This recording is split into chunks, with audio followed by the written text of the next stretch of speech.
Pada sore itu, dua orang yang cukup berumur berdiri di tepi kawah yang sama. Yang satu sudah di sana setiap hari selama puluhan tahun. Yang satu baru pertama kali datang, ngangon cucu, sementara orang tuanya sibuk. Mereka tidak saling kenal, tidak saling berbicara. Tapi beberapa jam kemudian, keduanya akan meninggalkan tempat ini dengan nasib yang mengerikan. Ajat membuka kiosnya seperti biasa. Tangan keriputnya menyiapkan gelas, menyusun termos dan juga menaruh bahan-bahan di tempat yang sudah dia hafal tanpa perlu melihat. Hidungnya sudah kebal dengan bau belerang. Suara desis dari kawah yang kadang bikin pengunjung baru takut sudah seperti suara kipas angin baginya. Hari itu, Kawah Ratu ramai. Sebab waktu itu adalah Jumat sore dengan langit yang cerah. Di tengah kerumunan wisatawan, Ajat melihat seorang kakek-kakek menggandeng seorang anak kecil perempuan, mungkin 5 atau 6 tahun umurnya. Rambut anak itu dikepang dua. Si bocah mengenakan sepasang sepatu merah yang tampak baru. Dia dengan cekatan lari ke pagar, mencondongkan tubuhnya ke depan, mengintip ke dalam kawah. Si kakek menariknya supaya mundur. Anak itu tertawa, tapi si kakek tidak, seolah tahu bahaya yang mengintai. Ajat lanjut menyeduh orderan bandrek pertamanya hari itu. Setelah berapa lama tidak melihat si kakek dan cucunya, Ajat melihat mereka lagi. Anak perempuan itu sedang menaiki kuda wisata. Waktu berjalan seperti biasanya, Ajat kembali disibukkan dengan pembeli minumannya. Ajat tidak ingat jam berapa tepatnya. Tapi ia ingat melihat kuda yang barusan ditunggangi si bocah mulai bergerak tidak tenang. Maju mundur tanpa sebab. Kepalanya bergerak ke kiri dan kanan. Pemilik kuda menarik tali kekang. Sang kuda menolak. Kakinya menghentak tanah berulang kali. Lalu, kuda yang lain ikut gelisah. Kuda-kuda di Kawah Ratu bukan hewan yang mudah panik. Mereka sudah bertahun-tahun bekerja di sini. Bau belerang, keramaian atau suara asing, semuanya sudah biasa. Tapi hari itu, kaki-kaki mereka tidak mau berhenti bergerak. Seolah tanah di bawah mereka terasa berbeda seperti biasanya. Ajat menoleh ke arah kawah. Asap tipis berwarna putih mengepul seperti biasa. Tidak ada yang berbeda. Maka ia pun kembali menyeduh. Tidak ada yang bisa menceritakan urutan kejadian berikutnya secara rapi. Karena saat kejadian seperti itu terjadi, otak manusia juga berhenti bekerja secara rapi. Yang kakek itu ingat pertama, warna hitam yang naik dari kawah. Bukan asap biasa, melainkan lebih pekat. Dan dia tidak pernah menyaksikan asap membumbung ke atas dengan kecepatan yang seperti itu. Yang ia ingat selanjutnya, tangannya sudah menggenggam tangan cucunya sebelum otaknya paham apa yang terjadi. Di sekitar mereka, orang mulai berlarian. Lari ke sembarang arah, yang penting ke titik yang masih ada terangnya. Si anak mulai menangis. Padahal ia tidak tahu apa yang menimpa mereka. Tapi anak-anak peka merasakan jika orang dewasa di sekitarnya bersikap aneh. "Kakek."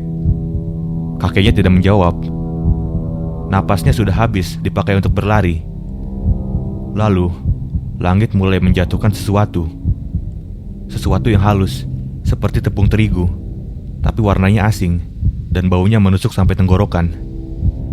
Abu itu jatuh ke rambut kepang si anak, juga ke punggung kakeknya yang merunduk melindungi kepala si cucu sambil terus berlari. Kakeknya batuk tidak berhenti-berhenti. Sementara pintu keluar masih jauh. Di gunung, wih, lu lihat terbang kan deh, tuh ke bawah, tuh terbang kan dari itunya. Oh my god, oh my god. Wih, wih, Orang Indonesia yang beda nih. kok, Dek, masuk sini, masuk sini. Dek, wah, wah, ada Cepet masuk deh. Ayo cepet deh. Tutup jalan Pak. Jalan Pak. Oh my god, oh my god, oh my god. Chandra. Loh, Chandra. Ayo jalan Pak. Cari. Ayo Pak. Nanti Kok serem sih? Jalan, Pak. Udah, Chandra. Itu Chandra. Itu bukan. Ayo jalan Chandra. Bukan. Tak kabur Chandra. Bukan untuk itu Chandra, tapi bukan nih. Ayo cepat. Ayo jalan Chandra. Bukan. Tak kabur Chandra. Bukan untuk itu Chandra, tapi bukan nih. Ayo cepat. Ayo Pak. Ayo kita jalan Pak. Jalan, Pak. Pak, ada orang Pak. Jalan, Pak. Dek, itu kamu masih rekam. Direkam deh. Jalan, Pak. Pak, cepet Pak. Cepet Pak. Ayo jalan aja. Ayo jalan Pak. Berdoa. Jalan Pak. Jalan Pak. Kita berdoa ya. Jangan panik deh. Jangan panik, kita berdoa ya bareng-bareng ya. Yuk, berdoa sesuai kepercayaan masing-masing.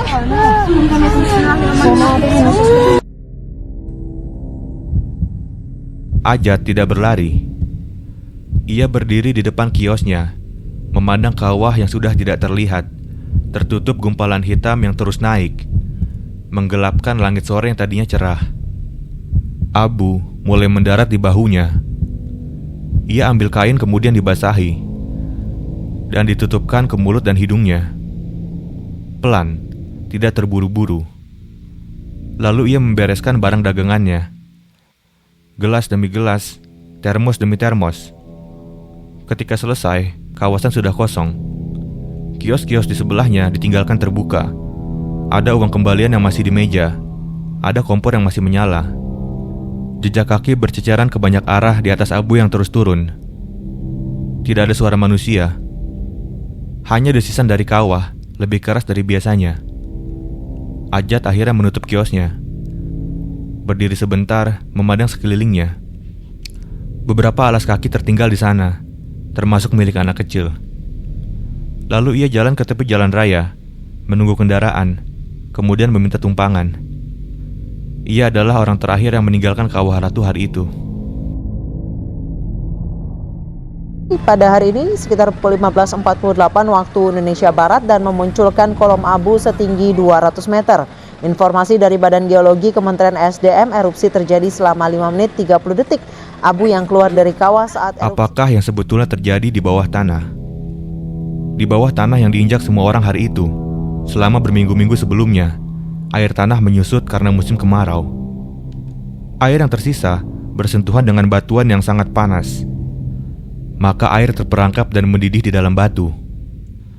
Akibatnya, tekanan uap tidak terbendung, seperti halnya air mendidih dalam botol, kemudian ditutup rapat. Tidak ada jalan keluar, sementara uap terus mendorong. Dan akhirnya, tidak ada yang bisa menahannya lagi. Tidak ada jalan keluar kecuali ke atas. Pada menit-menit, bahkan detik-detik sebelum kejadian, tidak ada gempa yang mendahuluinya. Tidak ada getaran yang terasa. Kecuali oleh kuda-kuda di situ. 10 hari sebelumnya, ilmuwan sudah mengirim peringatan kepada pengelola kawasan. Surat itu sudah diterima. Tapi, Kawah Ratu tetap dibuka. Tidak ada yang memberitahu para wisatawan bahwa di bawah tempat mereka berdiri, sesuatu yang teramat panas sedang mencari jalan keluar.